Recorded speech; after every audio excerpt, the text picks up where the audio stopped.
Goeiemôre almal, wees gegroet in die wonderlike naam van Jesus op hierdie geseënde maandagoggend en baie dankie dat ek die voorreg het om met julle 'n woord te kan deel vandag.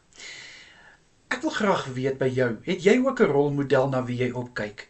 Is daar ook iemand wat jy van hou om hulle sê goed te sê, soos ek gaan nou 'n voorbeeld vat. Ek het 'n vriendin wat altyd vir my sê, "Haai Hannes, baie dankie vir jou boodskap." En dit het nou al so gewoonte by my geraak dat as ek 'n boodskap van 'n vriend of 'n vriendin ontvang, dan sê ek ook al baie dankie vir jou boodskap. Dit wys net dat hoe iets kleins iemand so kan beïnvloed en dat dit so impak in jou lewe kan maak. Selfs baie keer as my ma ook baie keer moeg is en dan of dinge is maar net bietjie vir haar swaar en dit, en dan sê sy, ja, wat sal 'n mens nou sê? En ek het dit ook nou begin aanleer, om soos baie keer ook net te sê, ja, wat sal 'n mens nou sê? So, klein dingetjies leer 'n mens verskriklik aan, soos ons pastoor, kyk, ek hou daarvan om baie keer van die goed aan te haal wat hy sê, want dit is net asof, daar's net so iets in dit. En kind van God, dit my nou baie laat dink aan 1 Korintiërs 11 vers 1, wat Paulus sê vir die Korinte, dat wees navolgers van my, soos wat ek 'n navolger is van Christus. Nou, wanneer ons navolgers is van iemand, of soos wat Paulus gesê het, dan weet ons, hierdie wat ons navolg, kan nie verkeerd wees nie.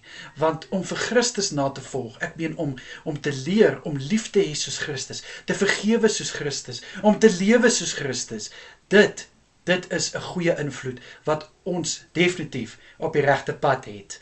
En ek meen, kyk vir Paulus, kyk wat so groot voorbeeld is hy, ten spyte van omstandighede, bly hy nog steeds die woord verkondig, ten spyte van wat met hom al alles gebeur het, hou hy nog steeds een doel voor oë. Nou dit is definitief 'n groot invloed op elke kind van God om 'n navolger te wees.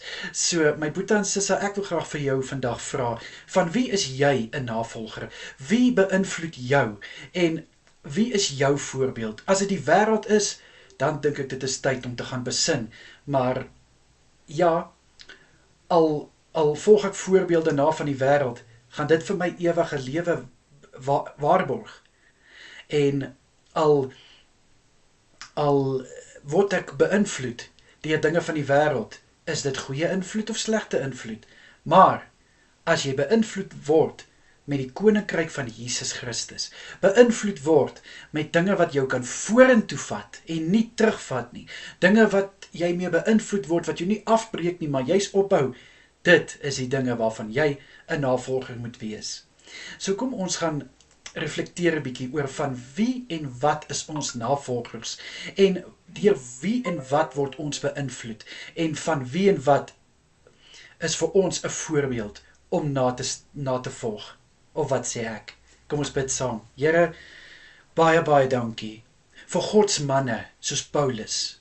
Liewe Here, wat 'n voorbeeld is van hoe om te leef volgens die evangelie, hoe om die woord te verkondig, hoe om te leef, Jesus Christus liefde te leef. Vader, dankie dat ons dit kan navolg. Ek bid in Jesus naam dat elkeen van ons die tyd sal neem om te gaan reflekteer oor wie en wat van is ons navolgers.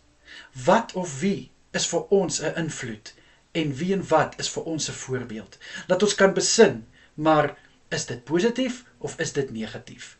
Asseblief, Here, in Jesus Christus naam is dit my gebed. Amen en amen.